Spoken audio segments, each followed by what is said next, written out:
உலகளவில் நிலையான வளர்ச்சிகளுக்கான 16 குறியீடுகளில் பின்தங்கியது இந்தியா. நாட்டின் வளர்ச்சி சராசரி வளர்ச்சி இலக்கில் அதிக புள்ளிகள் பெற்றது. 2வது இடத்தை பிடித்தது தமிழ்நாடு. திருப்பத்தூர் உள்ளிட்ட 4 இடங்களில் இன்று 100 டிகிரியை கடந்து வெயில் சுட்டரித்தது. நடப்பு ஆண்டில் அதிகபட்சமாக ஈரோட்டில் 102 டிகிரி அளவுக்கு வெயில் வாட்டியது.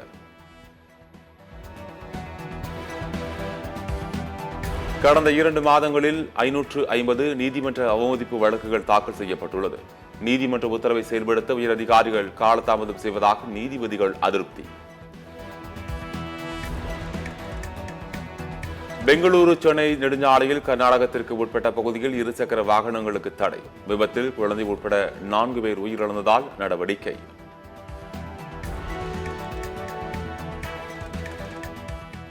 சாம்சங் நிறுவனத்தில் பணியிடை நீக்கம் செய்யப்பட்ட தொழிலாளர்களுக்கு ஆதரவாக 29 நாட்களாக தொடரும் போராட்டம்.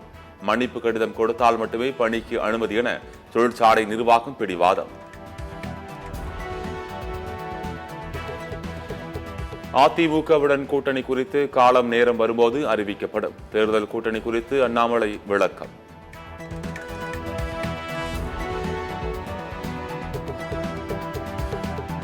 திருச்சியில் முக்கிய பகுதிகளில் ஆக்கிரமிப்புகளை அகற்றியதால் பரபரப்பு. சாலையோரத்தில் இருந்த தள்ளுவண்டி கடைகளும் பொக்லைன் மூலம் அகற்றப்பட்டன.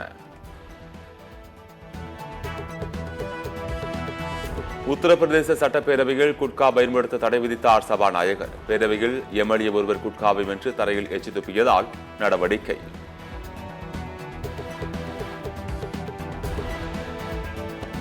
அரசியல் வேறுபாடுகளை மறந்து அனைத்து கட்சி கூட்டத்தில் பங்கேற்ற அனைவருக்கும் நன்றி.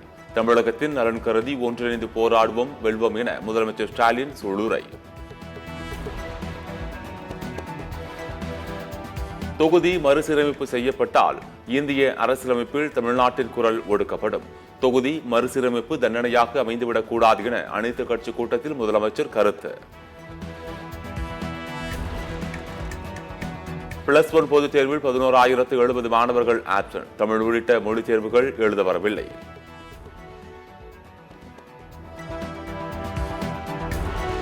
அமைச்சர் செந்தில் பாலாஜிக்கு எதிரான வழக்கில் கூடுதல் சாட்சிகளிடம் அமலாக்கத்துறை விசாரிக்க நீதிமன்றம் அனுமதி. செந்தில் பாலாஜி வருகின்ற 12ஆம் தேதி ஆஜராக சென்னை முதன்மை அமர்வு நீதிமன்றம் உத்தரவு.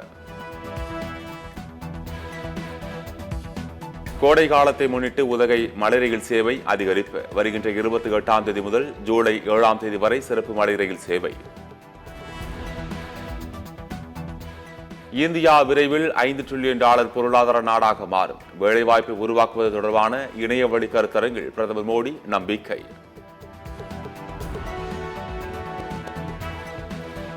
அரசு டெண்டர்களில் முஸ்லிம்களுக்கு 4 விழுக்காடு ஒதுக்கீடு. கர்நாடக அரசின் திட்டத்திற்கு பாஜக கடும் எதிர்ப்பு. அமெரிக்க நாடாளுமன்றத்தில் அதிபர் டிரம்ப் பேசும்போது எதிர்ப்பு. கைத்தடியை காட்டிய ஜனநாயக கட்சி எம்பி வெளியேற்றப்பட்டார்.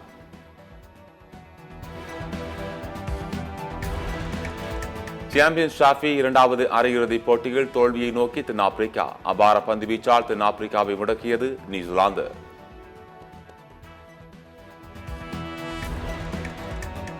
ஐசிசியில் 15 இன்னிங்ஸ்களில் 5 சதங்கள் அடித்து ரச்சின் ரவீந்திரா சாதனை. இந்திய வீரர் ஷிகர் தவானின் சாதனையை முறியடித்தார்.